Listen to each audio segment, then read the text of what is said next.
এইমাত্র শ্রীভূমি শিলচর হাইলাকান্দি এবং ভারতের বিভিন্ন জায়গা থেকে আসা আজকে সন্ধ্যার কয়েকটি গুরুত্বপূর্ণ খবর। পাথারকান্দির বেহাল বাঁধ পরিদর্শনে মন্ত্রী কৃষ্ণেন্দু পাল। শান্তিপূর্ণভাবে ঈদ উল আজহা উদযাপন নিয়ে বৈঠক শ্রীভূমিতে। গুজব না ছড়ানো ও অবাঞ্ছিত দৃশ্য পোস্ট না করার আহ্বান শ্রীভূমি জেলা প্রশাসনের। বরখলায় ত্রাণ শিবির পরিদর্শন করলেন গৌরব গগৈ। আজ আরফাতে মুসলিম বিশ্বের সর্ববৃহৎ সমাবেশ সমাপ্ত হলো।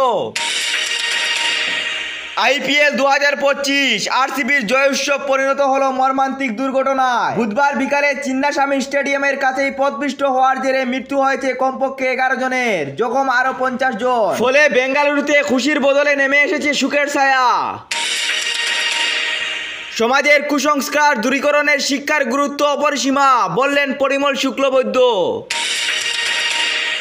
বাঁধ টপকে দলেশ্বরীর জল ঢুকছে মুকামকুটি এলাকায়। বিধায়ক নিজামের বিরুদ্ধে ফুঁসছেন মানুষ।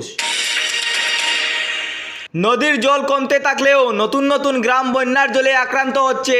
বিশেষ করে হাইলাকান্দি জেলার কালীনগর, বকরিহাওর, নারায়ণপুর সহ বেশ কিছু এলাকা বন্যার জলে আক্রান্ত হচ্ছে। বরাক ও কাটাকলের জল কমছে, কিন্তু নিচু এলাকার বন্যার জলে আক্রান্ত হচ্ছে বহু এলাকা।